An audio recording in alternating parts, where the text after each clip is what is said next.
औलाद की तरबियत बहुत मुश्किल काम नहीं है। अगर ये बहुत मुश्किल होती इसका मतलब फिर ये गिफ्ट नहीं है, ये तो टेंशन अल्लाह ने दे दी आपको। और अल्लाह कुरान में औलाद को टेंशन कहता है या गिफ्ट कहता है?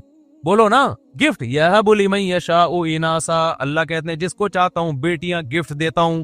देखो, एक गिफ्ट होता है आपको किसी ने मिठाई का डब्बा लाके दे दिया, थोड़ा सा तो उसको भी संभालना पड़ता है, फ्रिज में रख दो खराब ना हो जाए।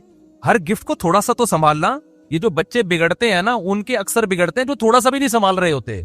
चर्सियों में बैठ रहे हैं, हीरोइन में बैठ रहे हैं, उनको फिक्र ही नहीं है, टाइम ही नहीं दे रहे बिल्कुल उनको, या बदतमीजी से उनसे बात करते हैं, उनके अखलाक खराब कर दिए। बाज दफा माँ बाप अपने बच्चों से भी कभी तमीज से बात नहीं कर रहे, तो हर दफा तंज वाला लहजा होता है, बिगाड़ते हैं बाकायदा। अब मुझे बताओ, मिठाई का डब्बा कोई गिफ्ट देके गया आपको, तो उसको थोड़ा सा तो संभालना पड़ेगा आपको यार। फ्रिज में रख दो, एक हफ्ते के अंदर अंदर खा लो, यही होगा ना। और जरा टाइम पे खाओ, ऐसा ना हो कि 6 लड्डू खा लिया आपने, एकदम शुगर हाई हो गई, ये पेट खराब हो गया, 1 खा लो 2 खा लो। हर गिफ्ट को थोड़ा सा संभालना पड़ता है, लेकिन बहुत ज्यादा संभालना पड़ जाए तो वो गिफ्ट नहीं रहता, वो टेंशन है। मिसाल के तौर पर मिठाई के बजाय कोई ग्रेनेड गिफ्ट में देके चला गया, डब्बा खोला तो 6 ग्रेनेड है, उसमें पिन निकली भी है, और कह रहे ये जरूरत पड़ने पे आपके काम आएगा। कभी दुश्मन से मुकाबला हुआ, आप कहोगे मेरे काम बाद में आएगा, ये मुझ पे पहले फटेगा, फौरन आप राब्ते कर रहे हो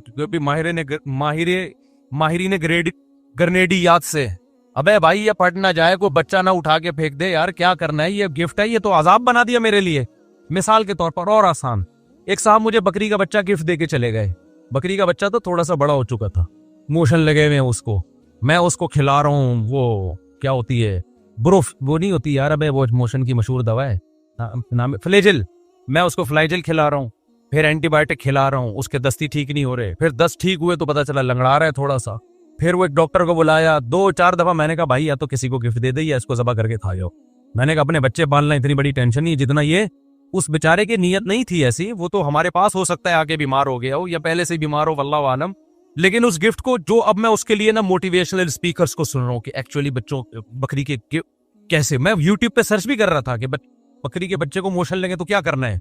तो मैं फिर माहिरे डॉक्टर्स वहां से आए हैं, उनसे मैं गाइडेंस ले रहा हूँ कि जी ये बच्चे में बीमारी हो जाए तो कैसे। इसका मतलब भाई ये बच्चा गिफ्ट नहीं है, ये अजाबे जान है, ये किसी ने अपनी टेंशन आपको पहनाई है। बाज़ दफा ये होता है कि गिफ्ट का लेबल होता है लेकिन टेंशन आपको बोलो पहनाई जा रही होती है। यार मुफ्ती साहब को शौक है ये बिस्मिल्लाह ही अल्लाहू अकबर पढ़ के, तो अल्लाह ताला ने औलाद को गिफ्ट करार दिया है। क्या करार दिया है? इसकी तरबियत कोई बहुत रॉकेट साइंस की जरूरत नहीं है, वरना ये गिफ्ट नहीं है, ये अजाबे जान है। तभी तो इन लोगों ने रॉकेट साइंस रखा हुआ है उसकी तरबियत में ना, तभी इनके 2-2 होते हैं, 2-3 के बहुत मुश्किल काम है, उसको बहुत ज्यादा मुश्किल है, तभी औलाद को बोझ भी समझते हैं। ऐसा बिल्कुल भी नहीं। चंद चीजें हैं बच्चे की तरबियत में, वो कर लो, फिर गालिब यही है कि इंशाल्लाह नेक बच्चा बनेगा।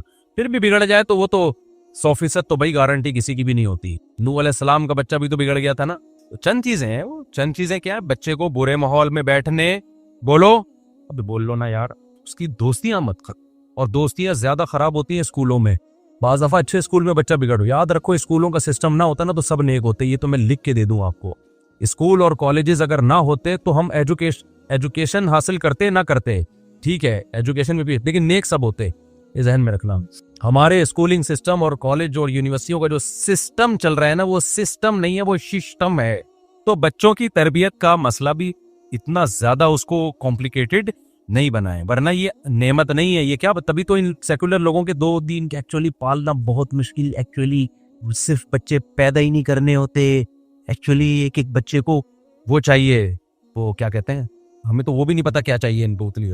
हर बच्चे को आपकी जो है ना तवज्जो चाहिए, तवज्जो, फिर इतनी फुल तवज्जो देके भी वो अजीब सा मम्मी डैडी सा बन रहा होता है। वो तवज्जो चाहिए, हम भी मानते हैं, लेकिन इसकी तवज्जो चाहिए, बताए जितनी माँ बाप की तवज्जो चाहिए उतनी ही बहन भाइयों की तवज्जो चाहिए उसको, जो कसरत से हो खेलने कूदने के लिए। बच्चे को अगर बहन भाई नहीं मिलेंगे, वो गली मोहल्ले के बच्चों के साथ खेल के सुधरेगा नहीं बल्कि बिगड़ेगा, वो बिगड़ेगा। बहन भाइयों में अल्लाह ने ये जज्बा रखा है, खुद जितने बिगड़े हुए हों कभी भी नहीं चाहेंगे कि हमारे बहन भाई भी खराब हो जाएं। दोस्तों में अल्लाह ने ये जज्बा रखा है, अगर एक चर्स पीता है वो चाहेगा मेरा दोस्त भी चर्स पिए, ये फर्क है।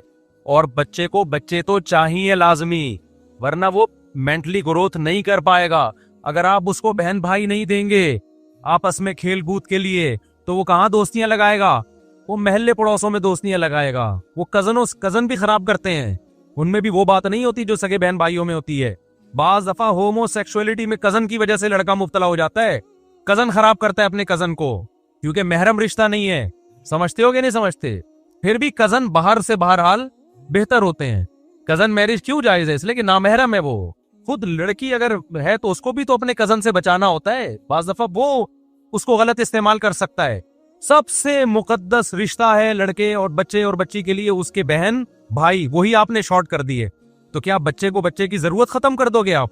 उसकी फितरत चेंज कर दोगे? ना ना ना, बच्चा इस फितरत को लेके आया है कि उसको बच्चे चाहिए, वो नेचर खत्म नहीं कर सकते आप। बहन भाई आपने कंट्रोल करके 2 कर दिए, 1 कर दिया, तो नतीजा क्या निकलेगा? वो अपनी प्यास कहां से बुझाएगा?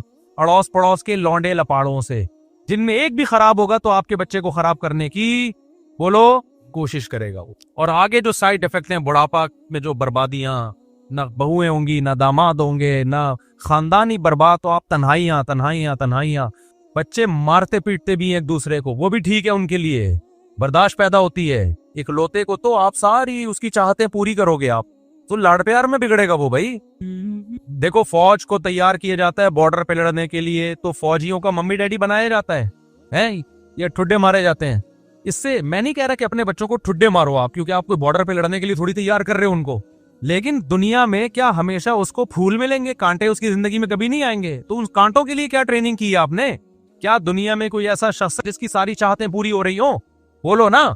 कहीं चाहतें पूरी होती हैं, कहीं क्या करना पड़ता है। तो चाहतें सारी पूरी थोड़ी होंगी, जिंदगी में मसाइल भी आएंगे। उस मसाइल से निमटने के लिए आपने उसको क्या ट्रेनिंग दी है? वो बचपन से ट्रेनिंग होती है, जब बहन भाई एक दूसरे को कूटते हैं, शिकायतें लगाते हैं, शिकायती टट्टू बनते हैं। आपको पता है कि मैं तो तजर्बेकार हूं यार। आप अपने बड़े बच्चे को नमाज पढ़ा, हो सकता है सुस्ती करे, नहीं पड़ेगा, वो छोटे को डांट रहा होगा, अब्बू ये नमाज नहीं पढ़ रहा, ठीक है ना? इससे उसके जहन में ये बात आती है कि नमाज ना पढ़ना बुरा अमल है, कल मैं भी ये काम नहीं करूंगा तो मैं भी बुरा हूं। ये जज्बा अल्लाह ने रखा है। मैं आज अगर मिंबर पे बैठा हूं ना, तो मेरे बड़े भाई बहनों का बहुत दखल है इसमें। ना होते तो मैं नहीं, कुछ भी नहीं बन पाता, मैं कुछ भी नहीं होता मैं तो। लेकिन चूंकि हम अकीदत में अंधे हो गए हैं गोरे की, मैंने बताया था ना, अंधापन, अकीदत में अंधा हो जाना, अकीदत इंसान को क्या कर देती है? अंधा। तो अब अंधे हो गए हैं, तो अब तरबियत कहां से ले रहे हैं हम? अंग्रेजों से, जिनके अपने बच्चे ही नहीं है, और जो होते हैं वो अब्बा को ओल्ड हाउस में जमा कराते हैं, वो तुम्हारी खाक तरबियत करे। इसका मतलब तुम वो तरबियती प्रोग्राम बच्चों पे फिट कर रहे हो कि कल तुम्हारा बच्चा तुम्हें ओल्ड हाउस में जमा कराएगा, और उसको वो बुरा भी नहीं समझते। गोरा थोड़ी इसको बुरा समझते हैं कि मेरे बच्चे ने मुझे ओल्ड हाउस में वो करा, मैंने अपने अब्बा को कराया था तो इसने भी करा दिया, तो क्या हो गया? ये वाली तरबियत आएगी सोसाइटी में। समझते हो बात को कि नहीं? तो ये भी क्या है? अकीदत में अंधापन। हाँ, अब बच्चों की बात है, ये थोड़ी सी बात बता दूं। पहला काम ये करो कि बच्चों को अगर स्कूल में पढ़ रहे हैं, दोस्तियां लगाने बोलो मत दो। दोस्ती अपने बहन भाइयों में, बस दाएं बाएं जाने की इजाजत नहीं। शादी ब्याह में लेके जाते हो, माएं अपने बच्चों को अपनी माँ के घर लेके जाती हैं, तो वहां कजनों से उनको खेलने कूदने से मना ना करें। रात को सोने ना दें कजन के साथ, कतअन नहीं। मैं नहीं कह रहा कजन से बदगुमान हो, भाई बिस्तर क्या होगा, दूर। माँ की, क्योंकि बाप हर वक्त घरों में थोड़ी गुस्सा होता है, माँ की जिम्मेदारी है ये देखे मेरा बच्चा किसी बच्चे के साथ, कजन के साथ भी सोएगा। बोलो ना, ना नहीं सोए, हाथ का मजाक नहीं होगा, दूर। और अगर देख रही है कि कोई कजन गालियां दे रहा है, फिर भाई दोस्ती खत्म। तो दूर रखें, अपनी निगरानी में रखें बच्चों को।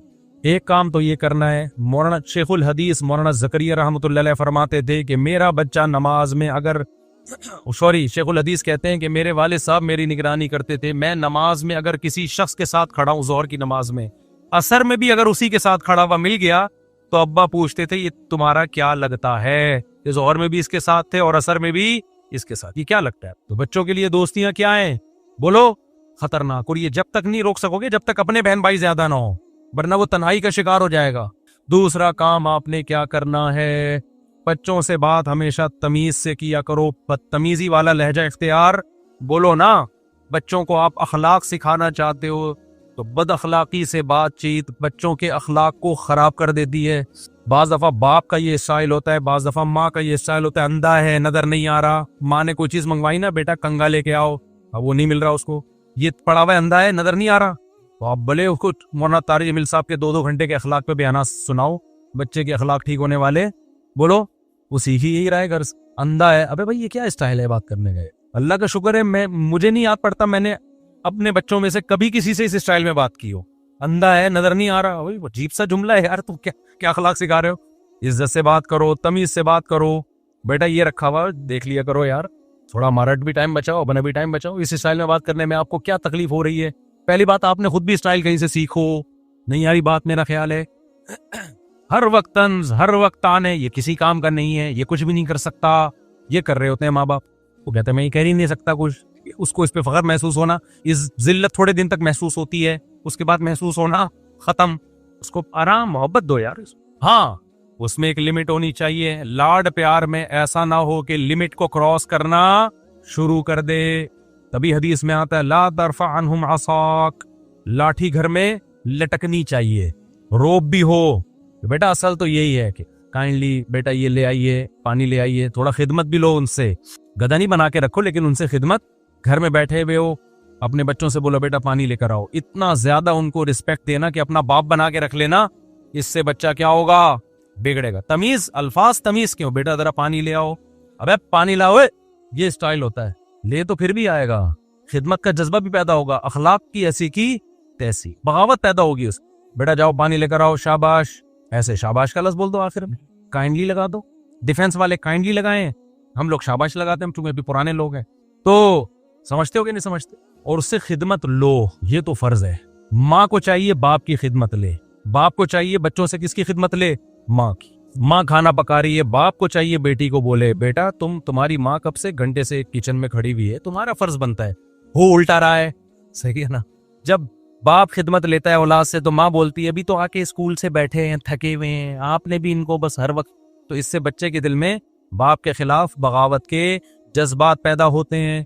समझते हो कि नहीं समझते हो? खैर अभी ये टॉपिक बड़ा लंबा है, अभी मैं क्या किससे लेके बैठ गया। अभी तो मैं जो असल टॉपिक है उसको समेटता हूँ।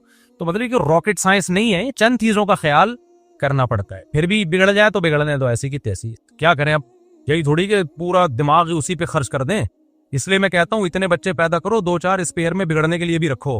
हाँ, एक ही 2 ही बच्चे ही हो गए, पूरी तरबियत के बाद भी बाज़ दफा बिगड़ जाता है। एक ही अंडा, वो भी गंदा, तो तुम्हारा तो मुस्तकबिल बर्बाद हो गया। इतने हो 2-4 बिगड़ भी गए तो अफोर्ड कर सको उनको। सारे फिर भी नहीं सुधरते, अल्लाह करे सुधरे सारे ही सबके, लेकिन बाज दफा होता है एक आध आड़ा तिरछा निकल आता है, वो नहीं सीधा होता।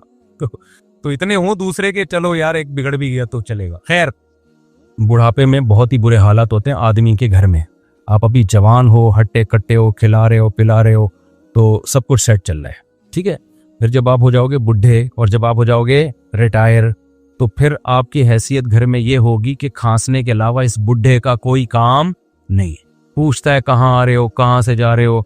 तो जो शुक्रगुजार औरत होती है, शुक्रगुजार औलाद होती है, वो कहती है इसने सारी जिंदगी हमें खिलाया पिलाया, गैस बिजली का बिल दिया, हमारा ख्याल किया, अब हम इसकी कड़वी कसीली बर्दाश्त करेंगे।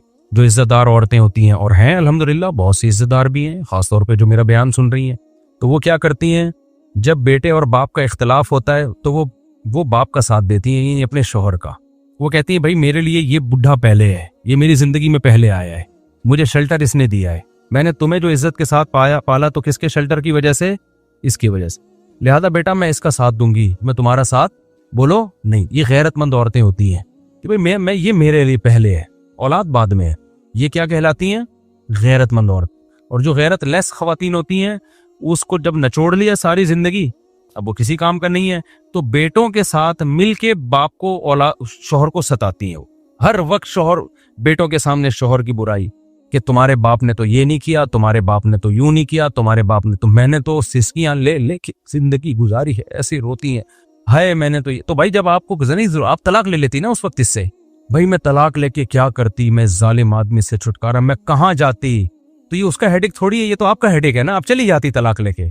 इसका मतलब ये है कि आपको पता है मैं तलाक लेके जाती तो बहुत ही बदहाल हो जाती, इसने मुझे उस बदहाली से बचा लिया। तो ये बड़ा एहसान है, ये कम एहसान है क्या? ठीक है उसमें कुछ ऐब हैं, लेकिन उसका होना आपके लिए ज्यादा मुफीद था, इसी को तो एहसान कहते हैं। समझ में आ रही है बात कि नहीं आ रही है? भाई खवातीन ये कहती हैं हमने तो बुढ़ापे में मुश्किल, हमने तो सारी जिंदगी इस अजाब में गुजार दिया इस बंदे के साथ। तो मैं ऐसी खवातीन को कहता हूँ क्यों गुजार दिया आपने? उस वक्त तलाक लेती, मुफ्ती साहब तलाक लेके कहाँ जाती मैं? इसका मतलब शेल्टर किसने दिया है आपको? इसकी जरूरत थी ना आपको, तो ठीक है कुछ खामियां थी, लेकिन इसका वजूद ना होने से बहरहाल बेहतर था। आपको जरूरत थी इसकी, तो उस वक्त निचोड़ लिया इसको कि जी मैं तलाक लेके कहां जाऊंगी, कमबख्त ने मनूस ने घर तो दिया हुआ है ना, कम से कम मनूस गैस बिल देगा, बिल तो दे रहा है, कम से कम बच्चों का बाप तो है ना। लेकिन ये मुसीबत, इससे फायदे तो हो रहे हैं ना, इसका मतलब इसकी खैरें इसकी खामियों से ज्यादा थी। आपके लिए इसका होना ना होने से ज्यादा जरूरी था, तो इसका मतलब इसकी नेकियां पर इसकी बुराइयों का पलड़ा क्या है, हावी है। अब जब आपको इसकी जरूरत ही नहीं रही तो आप छोड़ रही हो इसको, यार इसको नजरअंदाज किया हुआ है। खुदा की कसम ये गैरत नहीं है, और ये हो रहा है हमारी सोसाइटी में, बहुत ज्यादा हो रहा है, क्योंकि गोरों में ऐसा होता है तो अब यहां भी होना शुरू हो गया है। यूके से मेरे पास 2-4 बूढ़े आए बेचारे, कहते हैं मुसाब हम लोग की तो जिंदगी, हमने बच्चों को खिलाया पिलाया, औरत ने भी हमें नचोड़ा, हम बुढ़े हो गए तो हमें तो कोई टाइम देने के लिए तैयार नहीं है। मैंने कहा रहो, मजे हैं, फिर रहो और थोड़ा और टाइम गुजार लो। मुझे पता है सब ऐसे नहीं होते, और सब औरतें भी ऐसी नहीं होती हैं, तो इसलिए औरत को चाहिए कि बुढ़ापे में पता चलेगा तुम्हें शौहर से कितनी मोहब्बत हो। जब बेटे मसला करें, बोले भाई बाप के सामने बेटा ऊंची आवाज से बात नहीं करते। खुदा की कसम दिल खुश हो जाता है यार ऐसी औरत का सुन के। जब उसको जरूरत नहीं है ना, अब शौहर की, बुढ़ा हो गया ना, तो अब वो करेगी, तो अब बोलो भाई मेरा शौहर पहले है बेटा, मैं शौहर की मर्जी के खिलाफ तुम्हें नहीं जाने दूंगी, मैं शौहर का साथ दूंगी। मर्द का दिल भी बाग बाग हो जाएगा। यहीं एक और मसला खूब अच्छी तरह समझ लें, और मैं बार बार बता रहा हूँ, खवातीन एक तो उल्टे सीधे कमेंट्स बहुत करती है, मैं आपको थोड़ी कह रहा हूँ भाई, सारी औरतें, हमारी माएँ भी थी यार, हमने भी अपने माओं के साथ टाइम गुजारा है, उन्होंने ऐसा नहीं किया, और बहुत सौ की माएँ नहीं कर रही होती, मैं तो जो करती हूँ उनके बारे में बता रहा हूँ। मैं नहीं कह रहा सारी औरतें ऐसी होती हैं, लेकिन बाज होती भी हैं, तो उनके बारे में कह रहा हूं मैं। बहुत सी अल्हम्दुलिल्लाह बुढ़ापे में शौहर का साथ देती हैं, और बाज शौहर वाकई जालिम भी होते हैं, उन्होंने जिम्मेदारी पूरी नहीं कर रहे होते, कुछ भी जिम्मेदारी उनको, तो खवातीन को हम मुसीबत कहते हैं, भाई इनसे अलहदगी लो, आप क्यों इनके साथ टाइम अपना जिंदगी क्यों बर्बाद कर रही हो। तो एक और मसला बहुत अच्छी तरह, बस ये मसला बता के मैं बात खत्म करता हूँ। ये आजकल एक बड़ा मसला ये हो गया है कि शौहर सारी जिंदगी कमाता है, बेगम हाउसवाइफ होती है, मर्द सरबरा बन के खिलाता रहता है, बहुत कुछ करता है। जो शरीफ मर्द हैं उनकी बात कर रहा हूँ, जो अल्हम्दुलिल्लाह जो हमारे यहाँ एक सोसाइटी में एक कल्चर है, जो इस्लाम का हुक्म भी है कि भाई खिलाएगा कौन, मर्द बाहर जाके 2-2 साल आमदनी बेच के खिला रहे होते हैं। उसके बाद होता ही है कि कुछ दिनों में बेटे कमाने के काबिल हो जाते हैं और मर्द हो जाता है रिटायर। ये बहुत अहम मसला है, अल्लाह करे ये किस दिल में उतर जाए आप लोगों के। मर्द क्या हो जाता है, रिटायर। अब उसके हाथ में पैसा बिल्कुल खत्म। अब बेटे क्या करते हैं, कमाई माँ को देना शुरू कर देते हैं। समझ में आ रही है बात। बाज लोग किसको देना शुरू कर देते हैं, माँ को। शौहर मोहताज हो जाता है। शौहर क्या हो जाता है, मोहताज। बेटे कुछ खर्चा उसको भी दे रहे होते हैं, लेकिन जो घर का चलाने का खर्चा है वो किसको देते हैं, अब्बा को पॉकेट मनी तो दे देंगे, लेकिन पूरे घर का खर्चा किसको देते हैं, माँ को। इससे खूब समझ लो, ये जिस पे गुजरती है वही जानता है। इससे बाप का जो है ना वो पागल हो जाता है डिप्रेशन से। वो उसको अंदर अंदर से ये चीज घिन की तरह खाती है कि यार आज तक तो मेरा हाथ ऊपर रहा था, अब मैं खर्चे पानी के लिए मोहताज हो गया इस घर में, किसका, बीवी का। तो इसलिए जब बेटा कमाने के काबिल हो जाए ना और अब्बा रिटायर हो जाए और बेटा बाहर चला गया, तो घर का सारा खर्चा बाप के हाथ में भेजे वो, कि जैसे आप पहले पूरा घर चला रहे थे अब भी कौन चलाएगा, बोलो ना क्या हो गया, अब्बा आप चलाएंगे। समझ में आ रही है बात कि नहीं आ रही। वो सारा खर्चा बाप के पास भेजे, वरना वो जीते जी मर जाता है। वो कहते यार मुझे, यानी अब मुझ पे एतमाद खत्म हो गया क्या। तो ऐसे मौके पे बाज खवातीन सारा पैसा कब्जा कर लेती हैं, भाई खर्चा मेरे हाथ में भेजो, तो बेटा फिर माँ को भेजना शुरू कर देता है। तो होता बाप बाज दफा लड़ता नहीं, अंदर ही अंदर घुल घुल के खत्म हो जाता है वो। क्योंकि मर्द के लिए जिसने खिलाया हो ना, जो बीवी की आमदन खा रहा हो, उसकी सेहत पे कोई फर्क नहीं पड़ता, उसको तो ना भेजें आप। जो जिनकी बेगम जॉब करके घर चला रही हो, उसमें तो फिर बच्चों को चाहिए कि जब अब्बा रिटायर हो जाएं तो वो अम्मा ही को खर्चा भेजा करें। आज तक अम्मा ने उठाया तो अब भी कौन उठाएगा, अम्मा। मैं उन बापों की बात कर रहा हूं जो बीवी की आमदन नहीं खाते, सारी जिंदगी वो क्या करते हैं, खिलाते हैं, उस पे दिल पे आरे चलते हैं फिर इन चीजों से कि अब मुझ पे एतमाद नहीं, अब मैं क्या खा जाऊंगा सारा। लोग कहते हैं अब्बा घर में खर्च नहीं करते, यार अब्बा ने अब तक तो अब्बा नहीं खर्च किया है ना, तो क्यों नहीं खर्च करते यार वो। तो सारा खर्चा किसके हाथ में भेजा करो, अब्बा के। अम्मा को नजरअंदाज मत करो, अम्मा को अलग से पॉकेट मनी दे दो। लेकिन जो नान नफका, आलू प्याज टमाटर गैस बिजली, ये जो पूरा घर चल रहा है ना, उसके लिए अगर भेजना है तो अब भी, पहले भी घर के सरबरा अब्बा थे, अब भी कौन है, अब भी अब्बा ही है, रिटायरमेंट के बाद भी अब्बा है। समझते हो कि नहीं समझते हो। हाँ, मैं नहीं कह रहा कि अम्मा को नजरअंदाज करो, कुछ पॉकेट मनी अम्मा के लिए अलग से बांध दो, देते रहा करो। नान नफका भी अब्बा ही उठाएंगे। समझते हो कि नहीं समझते? पॉकेट मनी अम्मा को अलग से बांध दो, अम्मा बीमार होती है उनका इलाज कराओ। अम्मा अगर गुस्सा करती हैं बाज अम्मा है, मुझे दो, उधर क्यों दे रहा है तू? तो बोलो भाई अम्मा घर का सरबरा पहले भी अब्बा थे, तो अब भी कौन होगा? अब्बा ही होंगे। ये बहुत आरे चलते हैं मर्द के दिल पे, जो गैरतमंद मर्द है उनकी बात कर रहा हूं, तो आप नहीं समझ सकते उसकी। ये जिनके साथ गुजरती है वो उनकी दिल की पुकार है जो मैं आपके सामने शेयर कर रहा हूँ। वो किसी को कह भी नहीं सकते, और हमारी सोसाइटी में वो दुखड़ा सुनाएगा ना तो अगला कहेगा तो क्या है, तुझे खाने से मतलब है ना, बीवी को भेज दिया तो तुझे क्यों तकलीफ हो रही है, तुझे पैसों की मोहब्बत है क्या तेरे दिल में? वो बजाय उसको कि वो और उल्टा करना शुरू कर देते हैं। तो बेटों को चाहिए जब कमा के भेजें तो अम्मा को अलग से पॉकेट मनी जरूर दें, जेब खर्ची दें, उनका ख्याल करें, लेकिन जो बेसिक घर का नान नफका है वो खर्चा किसके हाथ में आना चाहिए? अब्बा के हाथ में। हाँ, अब्बा अगर अपनी जिम्मेदारी पहले पूरी नहीं करते रहे, बाज अब्बा ऐसे होते हैं कि वो तरसा तरसा के बीवी को रखा होता है, बच्चों को रखा होता है, सुट्टे में, चर्च में और आवारागर्दी में उड़ा रहे हैं, वो फिर एक अलग बात है। उनमें फिर अब्बा को ना दो, उनमें अम्मा जिम्मेदार है तो भाई अम्मा को दे दो, क्योंकि अब्बा को भेज दिया तो ये फिर क्या करेंगे? क्योंकि ऐसे केसेस आए हैं, एक आदमी अब्बा को दे रहा था पैसे, अब्बा बजाय घर चलाने के अब्बा गैर अखलाकी सरगर्मियों में मुब्तला थे, चर्च पी रहे थे, लड़कियों में इन्वॉल्व। बाज लोग होते हैं इस तरह के गलत, वो घर में फिर फाके पड़ रहे हैं, सारा पैसा इधर उधर बर्बाद हो रहा है। तो उनको तो हम यही कहते हैं यार अम्मा समझदार हैं तो किसको भेज दो भाई पैसे, अम्मा को भेज दो, अब्बा को इतने दो कि बस गुजारा करें, ऐसा ना हो कि फिर छुट्टे लगाना शुरू कर दें, ज्यादा पैसा आएगा तो अय्याशी में लग जाते हैं। तो जो गलत किस्म के अब्बा हैं वो तो एक अलग बात है, लेकिन जो नॉर्मल अब्बा होते हैं जो अपनी जिम्मेदारी जिन्होंने पूरी की है, तो रिटायरमेंट के बाद बेटा जब कमा के भेज रहा है तो सारी अर्निंग कहाँ भेजेगा? वो बाप ही के हाथ में भेजेगा। और अम्मा को मोहब्बत से समझा दे कि अम्मा सारी जिंदगी अब्बा ने खिलाया है ना, तो अब भी अब्बा ही खिलाएंगे, क्या जा रहा है इसमें? आपने सारी जिंदगी अब्बा से लिए हैं तो अब भी ले लें। अम्मा कहती है मुझे तो तुम्हारे अब्बा से मांगते हुए मौत आती है, ये तो देते नहीं है। तो भाई अब तक भी तो दे ही रहे थे ना, तो औरत भी इस पे फख्र करती है। देखो मेरे शेख हजरत मुफ्ती रशीद अहमद साहब रहमतुल्लाह ताला ने, जो उनके नायब थे ना, मेरे जो अभी जो शेख हैं, उनका बहुत सारा उनको बुलाया और कहा कि मैं आपकी तरफ से इतना पैसा कारोबार में लगाना चाहता हूँ, आपकी तरफ से पैसा मेरा ही होगा लेकिन आपको देके मैं लगवाऊंगा, ताकि जो अर्निंग आए आप जो है ना खुद आपका प्रॉफिट शुरू हो जाए। तो उन्होंने फरमाया कि हजरत अब तक आपने हमें खिलाया है, आपकी कफालत में हूँ, तो मैं चाहता हूँ जो मेरी तरफ से आप पैसा लगा रहे हैं ना वो अपनी तरफ से ही लगा लें। चाहता हूँ भाई जब तक इतना अरसा आपने खिलाया है तो जब तक आप जिंदा हैं आप ही खिलाते रहें। ये खानदानी होने की, बोलो इससे बड़े का दिल इतना चौड़ा हो जाता है, इतना चौड़ा हो जाता है। वो कहता है जो नहीं दिया ना वो भी ले ले भाई तुम मुझसे, समझते हो? तो अपने बड़ों के आगे, तो औरत को भी चाहिए कि शौहर के आगे अकड़ ना दिखाए। वो कहे भाई सारी जिंदगी आपके हाथ से हमने खाया है, तो मैं चाहती हूं कि अब भी बेटा आमदन अब्बा को भेज दिया करो, अब्बा ही से लूंगी मैं, समझ रहे हो ना? तो इससे अब्बा का दिल क्या हो जाएगा? अबे बोल लो ना, अभी तुम बुढ़े हुए नहीं हो, तुम पे गुजरी नहीं है, जब होगे तो मेरी ये बातें क्लिप सुन सुन के खून के आंसू रोगे कि हाय हमारे हालात मुफ्ती साहब को पहले से कहां से पता चल गए। तो जब औरत कहती है ना भाई तुम्हारे बेटा तुम्हारे अब्बा ने हमेशा खिलाया पिलाया, तुम्हें पढ़ाया भी उनकी आमदन से, ठीक है, औरत का भी किरदार है, सुबह नाश्ते के लिए तो अम्मा उठाती है। अम्मा को मैं नजरअंदाज करने का नहीं कह रहा, अम्मा तो अम्मा है यार, अल्लाह ने उसके 3 गुना हक बताया है ज्यादा। मैं तो पैसों के लेन देन की बात कर रहा हूँ। माँ के हक की वजह से बाप को नजरअंदाज करना तो ठीक नहीं है ना, ना बाप की वजह से माँ को नजरअंदाज करो, ना माँ की वजह से बाप को। तो अगर खर्चा बाप को नहीं भेजोगे वो तो जीते जी मर जाएगा, माँ को नहीं भेजोगे इतना मसला नहीं होगा, सारी जिंदगी वो तो हाउस वाइफ रही है ना, खिलाने वाला तो आदमी है। तो ये मर्दों का हक है घर की सरबराही करना और पैसा खर्च करना, ये किसको अल्लाह ने राइट दिया है? ये मर्द ये नहीं करेगा तो वो गैरतमंद तो मर जाता है। ऐसे भी लोग मैंने देखे, बेटा कमाता है कहते हैं हम नहीं चाहिए भाई, हम बाप है, हमें नहीं चाहिए।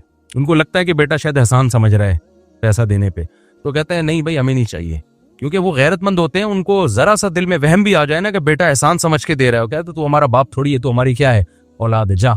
हमारे हजरत के बेटों ने बड़ी गाड़ी ले ली, हजरत ने उससे भी बड़ी ली, किसी ने कहा इतनी बड़ी, उन्होंने कहा ताकि पता चले बाप मैं हूं, ठीक है ना, ऐसा ना लोग इनकी गाड़ी देख के इनको मेरा बाप समझना शुरू कर दें। तो ये गैरतमंदों की बात मैं कर रहा हूँ। जो गैरतमंद मर्द होता है उससे नहीं होता कि घर का सौदा खर्चा सारा पहले मैं उठा रहा था, अब वो मेरी बेगम उठाना शुरू कर दे और बच्चे उसके हाथ में भेजें, उसको फिर बच्चों से नफरत पैदा होना शुरू हो जाती है, बीवी से भी नफरत पैदा होना। बोलता कुछ भी नहीं है क्योंकि सोसाइटी में सुनता कोई नहीं, उल्टा इसी को गालियां पड़ेंगी, लेकिन उसकी ये गैरत किसी कीमत पे बर्दाश्त नहीं है। तो माँ को भी चाहिए कि वो कह ले बेटा अब तक सारा खर्चा बाप ने उठाया तो बेटा इन्हीं के पास भेज दिया करो।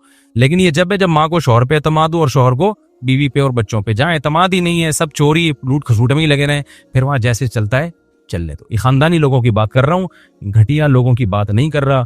घटिया से मेरी मुराद वो मर्द जिसने बीवी पे खर्ची ना किया हो, बचा बचा के ही रखता हो, पान गुटकों में उड़ाता हो, वो भी घटिया है। और औरत भी को भी बस पैसा चाहिए, शोहर को नचोड़ना था नचोड़ लिया, तो वो तो चाहेगी यार ये मरे लेकिन अब पैसा मेरे पास आए, तो वो भी घटिया है।